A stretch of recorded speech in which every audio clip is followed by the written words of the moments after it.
a la palabra de Dios. Esta palabrita de sumisión, ¿qué se les viene a ustedes, hermanos? Qué difícil es para muchos.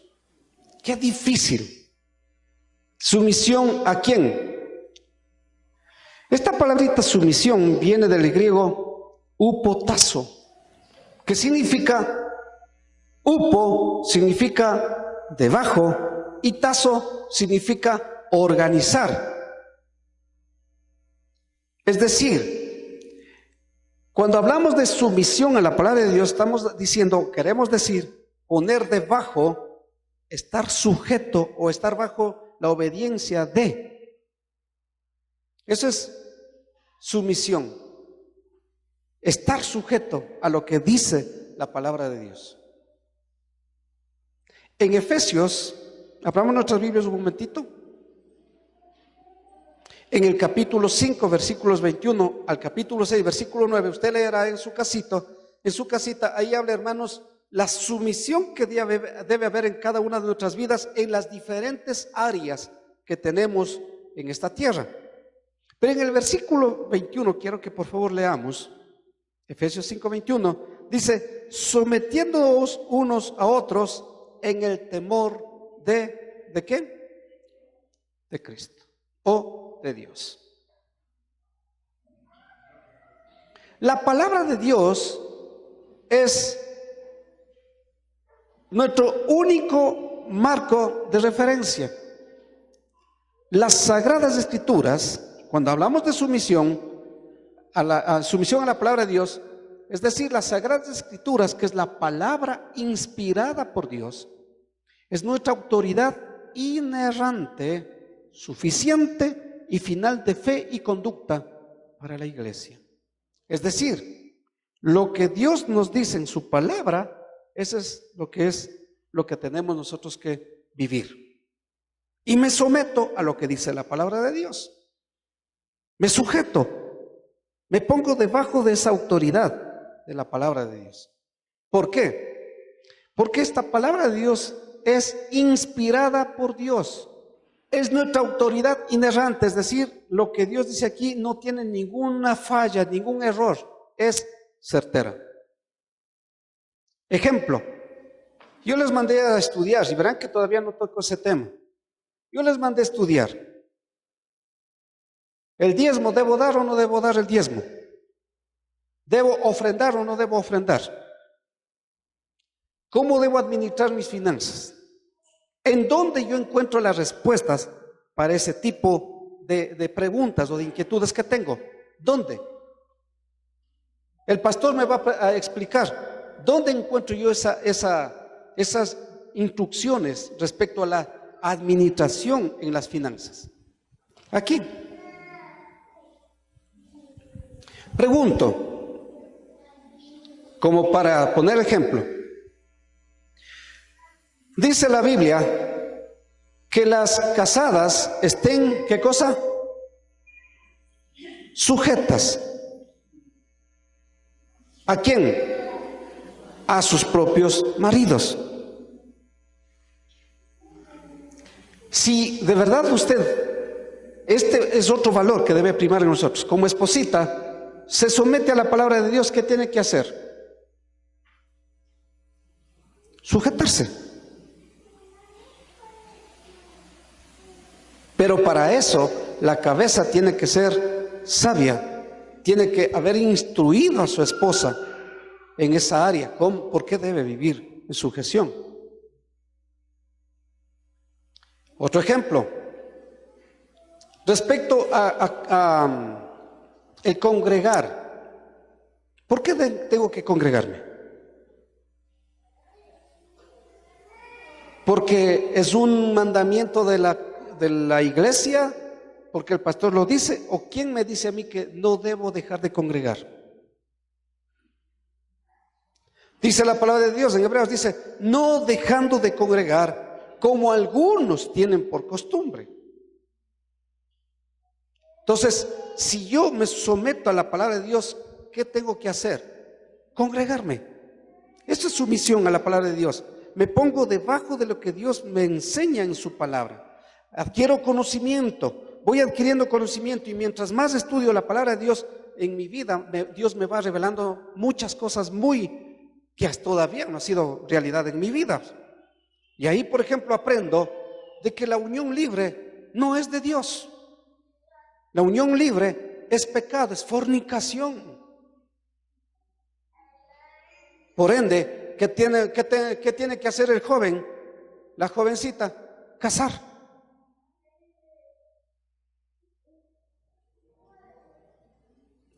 Me someto a la palabra de Dios. Entonces, ¿usted a quién se sujeta? A lo que dice Dios en su palabra. Los solteros, ¿qué tienen que hacer? Si quieren ya tener a alguien con quien compartir, que sea su esposa, ¿qué tienen que hacer los solteros? Casar. No, es que así nos entendemos bien, pastor. ¿Cómo que nos entendemos? Estás yendo en contra de lo que dice Dios en su palabra. Entonces, este distintivo hace que el estándar bíblico es lo que rige todos los aspectos de su vida. En ese cristiano ya no hace las decisiones por él propio, sino que toma decisiones conforme a lo que dice Dios en su palabra. Amén. Amén, hermanos. Por ejemplo, a las viudas, ¿qué dice la Biblia? A las viudas jóvenes, la Biblia dice claramente, cásense, punto, se acabó. No, pastor, si es que... La Biblia dice, cásate, punto. A los viudos, cásense. Es que pastor, es que no, es que pastor... La Biblia dice, cásate y punto. Pero que sea en el Señor. Es todo. Cristiano, que sea una cristiana. No cristino ni cristina, sino cristianos. ¿Sí? Entonces, en este cristiano o en esta cristiana, el estándar bíblico para cualquier decisión, el estándar bíblico es lo que predomina en su corazón. Punto, se acabó, hermano. Al momento de tomar, como veíamos en Efesios, ¿no? El upotazo. Por ejemplo, el mandamiento que Dios dio a Adán y a Eva en el huerto, les dijo claramente, miren, de todo el fruto de todos los árboles que está aquí, comerán, menos el que está ahí en la mitad. Porque el día que de él comieran, ciertamente morirán. Escuchará. Pero ¿quién vino a decir, no, no es así? No, la Biblia, no, el Señor está exagerado. No, ¿quién vino a decir eso? No, sino sabe Dios que el día que de él comas, vuestros ojos serán abiertos y seréis como dioses. ¿Quién vino a decir eso? Satanás. Cuando usted o yo empezamos a conjeturar, no, Señor, muy exagerado, parece tus mandamientos, no. Es Satanás queriendo cambiar la realidad que Dios me dice en su palabra por una realidad ficticia que yo estoy pensando. Salmos capítulo 1 dice, no lo abran, eso usted ya sabe de memoria. Bienaventurado, ¿qué dice? El varón que no anduvo en consejo de malos, ni en silla de escarnecedores se ha sentado. Eso dice Dios. Si yo en mi vida quiero impactar a las demás gentes, en mi vida quiero de verdad que haya esa joya que brille en mí, ¿qué tengo que hacer? ¿Qué hace un cristiano igual de un borrachito? No, pastor, yo no estoy tomando, solo estoy acompañando nomás, estoy viendo lo que están tomando. Dice. ¿Qué haces ahí?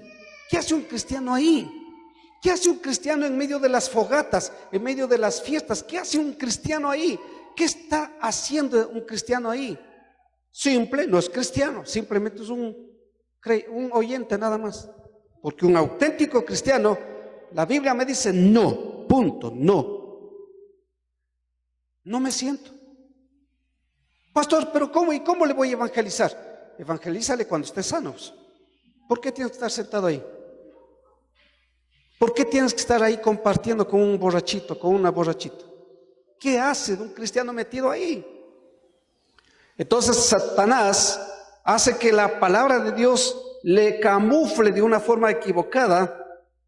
Y la Biblia dice que Adán y Eva, cuando comieron del fruto, murieron. Físicamente no murieron, pero la relación con Dios se terminó. Dios ya no podía estar con Adán y Eva conversando como antes lo hacía, en forma libre. Y Dios se deleitaba estar en el jardín, hermanos, conversando con Adán y con Eva. Cuando no hay pecado, cuando no huimos del pecado, hermano, mire, hay una paz, una comunión con Dios. Pero cuando el pecado ya empieza a entrar en nuestras vidas, se apaga esa comunión con Dios. La presencia de Dios ya no está. Y ahí es un problema grave. Ahí es cuando empezamos a conjeturar a Dios. Decimos, no, Señor, es que soy joven. Es que soy jovencita, hay que disfrutar la juventud. Caso de una muchacha, no es cristiana. Vea, pastor, ¿qué me aconseja? ¿Qué pasó? Me hice unos exámenes y posiblemente es posible que si no se combate el tratamiento con un tiempo determinado, posiblemente es cáncer. Y hace años atrás yo le decía, mira, no es bueno que vivas en libertinaje tu juventud. No es cristiana, por supuesto. Las consecuencias vienen. Pero la muchacha no hizo caso, vivió su libertinaje, hermanos.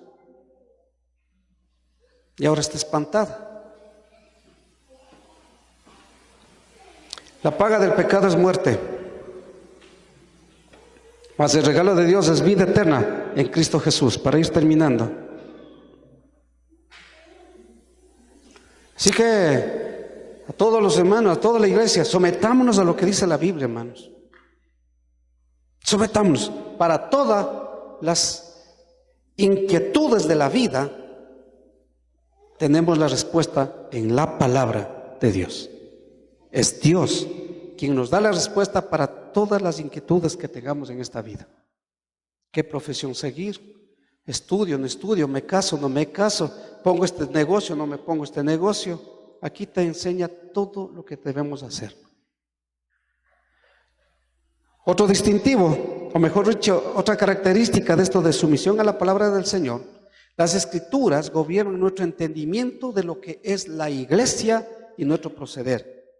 Es decir, aquí viene nuestra ética ministerial, el gobierno de iglesia, la predicación, la enseñanza, la consejería, entre otros aspectos. Por ejemplo, para mí, me someto a la palabra de Dios. Por eso es que en mis predicaciones que he dado durante todos estos años que Dios me ha dado esa responsabilidad, creo que no les he sacado dinero para mi provecho personal, a ninguno de ustedes. Nunca creo que he estado predicando sobre dinero para provecho personal, porque en mi vida tiene que haber, como pastor, una ética ministerial. Y esa ética ministerial que Dios me ha dado es que predique la palabra y punto. Alguna vez yo les di un testimonio cuando estuve pensando, digo, Señor, ¿y ahora cómo voy a mantener mi hogar? Y claro, el Señor que me dio una convicción a mi corazón: tú preocúpate por mi palabra, que yo me encargo de tus necesidades. Y hasta aquí nunca he mendigado pan. Dios siempre me ha provisto de una o de otra manera. Y he hecho lo que dice el Señor, su palabra. Y en lo posible he tratado de dar palabra que es correctamente interpretada, no distorsionada, sino palabra que Dios quiere que aprendamos. En asuntos económicos, gracias a Dios que aquí hay diferentes hermanos y hermanas que administran las finanzas, la economía. De eso me evito estar, hermanos, tal vez con malos entredichos. Y gloria a Dios por aquellos siervos y siervas que manejan las finanzas, lo hacen con toda ética, con toda responsabilidad, porque ellos saben que no están haciendo para el pastor. Nosotros todo lo que hacemos, lo hacemos para la gloria de Dios. Amén. Igual cuando vienen a pedir consejería, el Señor, le pido al Señor que me dé sabiduría, me dé gracia para dar el consejo correcto. No un consejo que tal vez sea para provecho de uno o de otra persona, sino el consejo que Dios quiere que dé. Entonces las Escrituras gobiernan nuestro entendimiento. No, yo creo, yo pienso, yo opino, no, ¿qué dice las Escrituras? Punto. Entonces, mire, es importante, por ejemplo, estos dos valores que hoy aprendimos, esas joyas debe haber en nosotros, hermanos, hermano, sin importar las circunstancias que se den a nuestro alrededor. Hasta el día jueves no avanzaba ni a hablar. Por eso es que ando con mascarilla, no por protegerme, no, ya total, ya gracias a Dios estoy sanado, no, sino por protección de ustedes de lo que yo he puesto la mascarilla ahora. Pero a veces uno también comete la imprudencia, hermanos. No es prueba de Dios, o no sé si es prueba de Dios, pues gloria al Señor. Ustedes ya me vean a mí caminar sin mascarilla. ¿A dónde quiera entraba sin mascarilla, hermano? Y no sé dónde me contagió. Bueno, la doctora no dijo que es COVID, pero para mí que fue COVID, hermanos. Porque se me perdió el olfato, se me perdió el gusto. La temperatura era terrible, hermano. Entonces, para mí que fue COVID. La doctora dijo no. Bueno, confiado en que no, listo, pero con todo trataba de mantener, no perder ese amor por el Señor, el estar con el Señor. Y ya me vencí, hermanos, honestamente ya me vencía la enfermedad. Y no es que tenía miedo de morir, no, sino que ya me vencía, hermanos, ese malestar, muy complicado el malestar. Pero el día lunes, si mal no recuerdo, mañana 8 días, dije, no, hasta aquí, hasta este día estuve aquí, ya que me vencía ya. De aquí en adelante cambio mi forma de pensar. Padre, en el nombre de Jesús, su palabra me enseña que por las llagas de Cristo fuimos curados. Así que en el nombre de Jesús, yo sé que usted me está levantando y me restaurará por completo. ¿Qué es lo que hice? A mí no era mis hijos, digo, desde mañana ya, ahora sí ya no quiero estar con esto, voy a estar en actividad. Empecé a salir con la mascarilla, porque encerrado en la casa me iba a vencer. Empecé a salir. Y para el colmo llueve, para el colmo fríos. Pero dije ya, desde mañana salgo y empecé a salir, hermanos. Lógicamente a los hermanos, a mis familiares de lejitos, Dios les bendiga, ahícito nomás, no más. Es que la doctora me dijo que era una traqueoamigdalitis, pero como perdí el gusto y perdí el olor, entonces dije, es COVID, no, de lejitos nomás estaba, haciacito nomás. Pastorcito, no tenga miedo. No, yo no tengo miedo, yo ya estoy sanando. Tengo miedo por usted. Vaya a contagiarse. Entonces, lo que quiero decir, amados hermanos, cuando en nosotros hay esos valores, y decía el día jueves, Señor, el domingo estoy parado ahí predicando. Dios, con su bendición, voy a estar enseñando a la iglesia. Y gracias a ustedes, hermanos, que con sus llamadas, gracias al Señor, con sus oraciones, Dios me ha restaurado y me está restaurando. No digo que estoy 100% ya restaurado, pero Dios ya me ha restaurado el 95%. Gracias al Señor. Entonces, la prioridad cuando Dios es en nuestras vidas, hermano, nuestra forma de pensar cambia.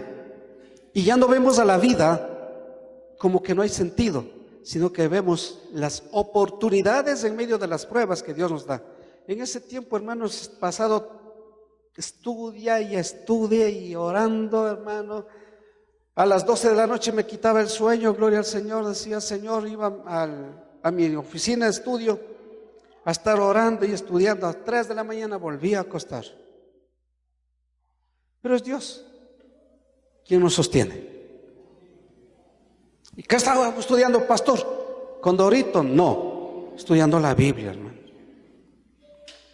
Y decía, Señor, ayúdeme a hacer entender a la iglesia que estos valores absolutos, estas joyas, se haga realidad en cada una de nuestras vidas, para que como iglesia ya no seamos una iglesia de nombre, sino una iglesia levantada en el poder del Espíritu Santo para impactar a las demás. Así que usted forma parte de este rebaño.